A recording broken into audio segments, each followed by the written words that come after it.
जैसा कि हमने लास्ट एपिसोड में देखा कि ज़ियान ने मूशे को मार दिया है और अब इससे वॉल्फ मशीनरीज पूरी तरह से खत्म हो गया है। ज़ियान के साथ उसके पक्षी पर बैठकर एक बहुत सुंदर से आइलैंड पर पहुंच जाता है, जहां एक सुंदर सा घर है और बहुत सारे अलग अलग तरह के हर्ब्स हैं। इस जगह को वैली ऑफ मेडिसिन कहते हैं। असल में ज़ियान एक पॉइजनस एक्सपर्ट थी, इसीलिए वो इस जगह पर हर्ब्स कलेक्ट करने आती रहती थी। अब वो दोनों कुछ टाइम यही रुकने का डिसाइड करते हैं, क्योंकि ज़ियान को कुछ मेडिसिन कलेक्ट करनी थी और ज़ियान को यहाँ पर अपनी प्रैक्टिस करनी थी। वो दोनों अब अपना अपना काम करते हैं और ऐसा करते वक्त वो दोनों एक दूसरे के करीब भी आते हैं। असल में ज़ियान को पसंद करती थी, लेकिन ज़ियान समझ नहीं पा रहा है और वो अभी भी ज़ियान को एक दोस्त की तरह ही ट्रीट कर रहा है। ज़ियान अब ज़ियान का बना हुआ खाना खाता है और उसे काफी पसंद आता है और उसकी तारीफ भी करता है, लेकिन तभी ज़ियान को थोड़ा चक्कर आता है। ज़ियान उससे उसकी हालत के बारे में पूछता है, जिस पर वो अपने को ठीक बताती है। वो उसको डांस भी करके दिखाती है और कहती है, देखो बिल्कुल सही हूँ मैं। ज़ियान को उसका डांस बहुत पसंद आ रहा होता है, लेकिन तभी उसके मास्टर उसको याद दिलाते हैं कि उसको एक मॉन्स्टर मारना है और वो तुरंत जंगल की ओर निकल जाता है।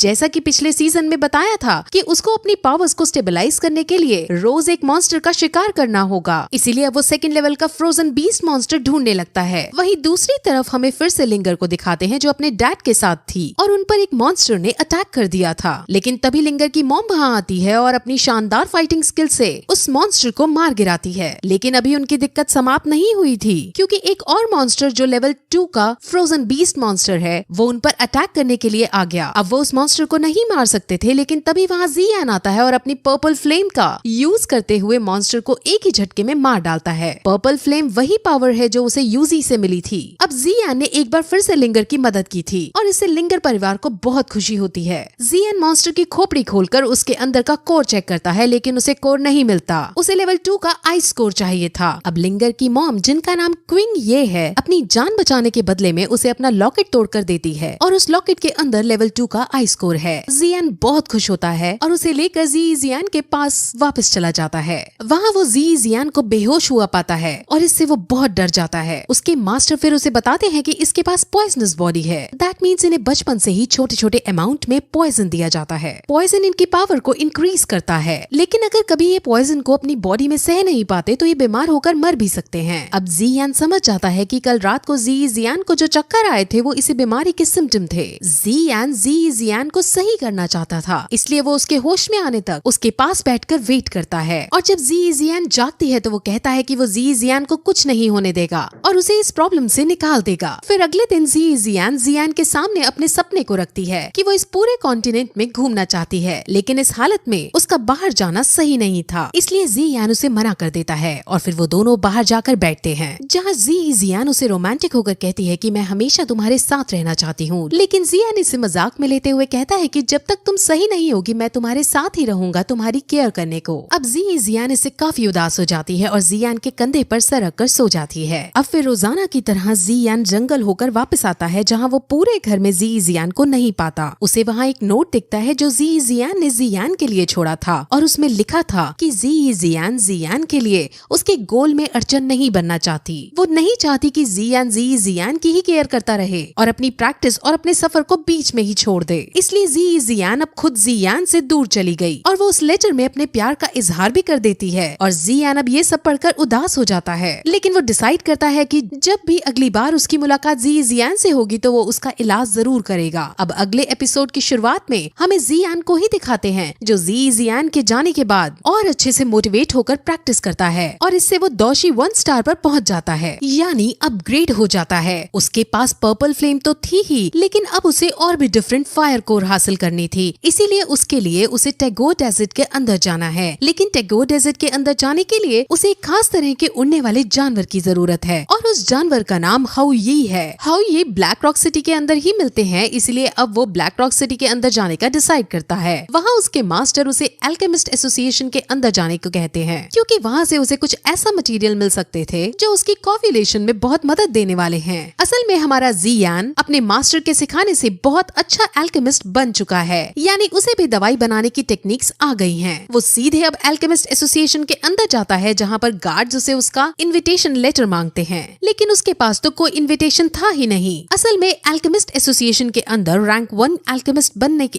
एग्जाम चल रहा था। वहीं तभी एक रैंक 4 का एल्केमिस्ट वहाँ आता है और वो इस एग्जाम का जज भी है। असल में जो जितना अच्छा एल्केमिस्ट होता है उसके पास उतनी ही ज्यादा रैंक होती है, यानी रैंक 4 का एल्केमिस्ट रैंक 1 के एल्केमिस्ट से सुपीरियर है। इसका नाम मास्टर आओताऊ है और जब वो जियान को देखता है तो वो समझ जाता है कि इस लड़के में कुछ तो खास है। मास्टर आओताऊ के साथ उसकी डिसाइपल लिनफी नाम की लड़की भी थी जो बहुत नकचड़ी लड़की है। उन दोनों के अंदर जाने के बाद वहाँ अंदर से एक लड़का निकल कर आता है जो जियान का मजाक उड़ाने लगता है और वो कहता है कि तुम्हारे पास तो इनविटेशन ही नहीं है तो तुम यहाँ कैसे आए। वहीं जियान अपनी पावर्स का यूज करके दूर खड़े होकर ही उसके बालों में पर्पल फ्लेम लगा देता है जिससे गार्ड्स बहुत शॉक हो जाते हैं और वो जियान की इस खास एबिलिटी को देखकर उसे अंदर जाने देते हैं। अंदर बहुत सारे स्टूडेंट्स थे जो एग्जाम देने आए थे। वहाँ 2 जज भी खड़े थे जिसमें से एक तो आओताऊ है और दूसरे फूलैन है। फूलैन के डिसाइपल एक जुईमी नाम की लड़की है। एग्जाम शुरू होने से ठीक पहले वो वहाँ आ ही जाती है और अब उनका एग्जाम शुरू होता है। सबको एक खास तरह की पिल बनानी थी और जो वो पिल बना देता उसको रैंक 1 का दर्जा दे दिया जाता है। अब काफी कोशिश करने के बाद अपनी अपनी पिल बनाते हैं और 1 घंटे बाद एग्जाम ओवर होता है जिसके अंदर ज्यूमी, लीफी और कुछ स्टूडेंट्स पास हो जाते हैं। और जब जियान की दवाई चेक की जाती है तो वो बहुत ज्यादा ग्लो करती हुई मिलती है, यानी सबसे अच्छी मेडिसिन जियान ने बनाई थी। अब दोनों जज जियान की तारीफ करते हैं जिस पर जियान शर्माता हुआ उनसे कहता है कि वो रैंक 2 का भी एग्जाम देना चाहता है। अब वहाँ खड़ी लीफी को ये बात हजम नहीं होती और वो उसको नीचा दिखाने के लिए कहती है कि अगर इतना ही घमंड है अपनी पावर्स का तो मैं अभी अरेंजमेंट करती हूँ। वो तुरंत वहाँ रैंक 2 के एग्जाम का सामान लाती है और उसको पिल बनाने को अब कहा जाता है। वो रैंक 2 की पिल बनाने लगता है और कुछ ही देर में वो पिल बना डालता है। अब इससे वहाँ खड़े सब लोग बहुत शॉक हो जाते हैं क्योंकि 19 साल की उम्र में ऐसा कर पाना किसी के बस की बात नहीं थी। वो सब उसकी बहुत तारीफ करते हैं, लेकिन अब जियान उनसे जीतने के बाद कुछ इंग्रेडिएंट्स चाहता था। वो कहता है कि मुझे core of rank 3 ice spirit cold fountain चाहिए। असल में इन दोनों मटेरियल्स को लेने के बाद ही जियान बाकी डिफरेंट फ्लेम्स को सहन कर पाने में सक्षम हो पाता। जजेस अब उसे एक लाइब्रेरी के अंदर ले जाते हैं जहाँ ये चीजें ढूंढने लगते हैं, लेकिन उन्हें आइस स्पिरिट कोल्ड फाउंटेन नहीं मिलता। अब थोड़ी देर बाद मास्टर आओताऊ चुपके से जियान को अपने साथ एक जगह ले जाने लगते हैं। असल में शहर के अंदर एक बहुत बड़े ट्रेजर कलेक्टर के पास आइस स्पिरिट कोल्ड फाउंटेन है और वहाँ जाकर वो उसके घर के अंदर जाते हैं। उसका घर एक भूल भुलैया की तरह था जहाँ कदम कदम पर जाल बिछाए थे और वहाँ जादुई चीजें रखी थी। और अंदर कमरे में जाने पर उसे एक पतला सा अजीब आदमी दिखता है। उसका नाम गूते है और उसके पास कई तरह के कीमती खजाने रखे थे। वहाँ जियान उसको ट्रीट करने की कोशिश करता है और कहता है कि मैं आइस स्पिरिट फाउंटेन के बदले तुम्हें बहुत कीमती चीज दूंगा। जिस पर वो पूछता है कि तुम क्या दे सकते हो, तो जियान पर्पल फ्लेम का एसेंस उसके सामने रखता है। पर्पल फ्लेम बहुत ज्यादा कीमती है और बहुत ज्यादा महंगी। अब जियान और गूते के बीच ट्रेड हो जाता है और गूते से उसे आइस स्पिरिट कोल्ड फाउंटेन मिल जाता है। अब वो यहाँ से बाहर निकल जाता है और उसे एल्केमिस्ट एसोसिएशन से रैंक 3 की भी कोर मिल जाती है। वहाँ वो एक बुढ़े आदमी को नोटिस करता है जो एक लड़की के साथ अय्याशी करता हुआ आ रहा था और वो निर्दोष लोगों पर अत्याचार कर रहा था। उसके साथ उसका एक चेला भी था। जियान उसे रोकने की कोशिश भी करता है, लेकिन तभी वहाँ मास्टर आओताऊ आते हैं और उनके डिसाइपल लीफी भी आती है। लीफी जियान से इम्प्रेस हो गई थी और वो उसको गले भी लगाती है। वहाँ फूलैन अब जियान को 6 महीने बाद होने वाले एल्केमिस्ट इवेंट का भी इनविटेशन देते हैं जिसको जियान एक्सेप्ट कर लेता है। अब मास्टर आओताऊ उसके लिए हाउयी की एयर सर्विस का भी इंतजाम करता है और उसमें उसको बिठाकर विदा कर देता है। उस बोट में फूलैन और वो बुरा ओल्ड मैन भी है। अब जियान के पास वो सारे इंग्रेडिएंट्स थे जो उसे एक ऐसी दवाई बनाने के लिए चाहिए थे जो उसे बाकी फायर एसेंस स्वेलो करने में मदद कर सके। वो दवाई 4 रैंक की होगी और अब जियान अपने मास्टर से उसे बनाने के लिए कहता है। वो रैंक 4 की दवाई बहुत ज्यादा शक्तिशाली है और जियान के मास्टर उसको चेतावनी भी देते हैं कि इस रैंक 4 की दवाई को बनाते वक्त और बनाने के बाद हमें सावधान रहना होगा क्योंकि ये दवाई कई लोगों का ध्यान अपनी तरफ खींचेगी। वही अब मास्टर उस दवाई को बनाने लगता है और उनको बनाते बनाते 2 दिन का समय लग जाता है और फाइनली दवाई बनकर रेडी हो जाती है। जब दवाई बनकर रेडी हो जाती है तो वहाँ आसपास पूरी बोट में एनर्जी वेव प्रोड्यूस होती है जिससे सब समझ जाते हैं कि जियान अपने मास्टर के साथ कमरे के अंदर कुछ अलग तरह की खास दवाई बना रहा है। जियान के मास्टर उसे गेट पर रहकर पहरा देने को कहते हैं क्योंकि दवाई में अभी कुछ फाइनल टचअप्स देने बाकी थे। कमरे के बाहर ओल्ड मैन कमरे के अंदर जाने लगता है और कहता है कि बोट के अंदर एक एनर्जी वेव आई है और बोट के अंदर सफर करने के दौरान हमारा ये जानना जरूरी है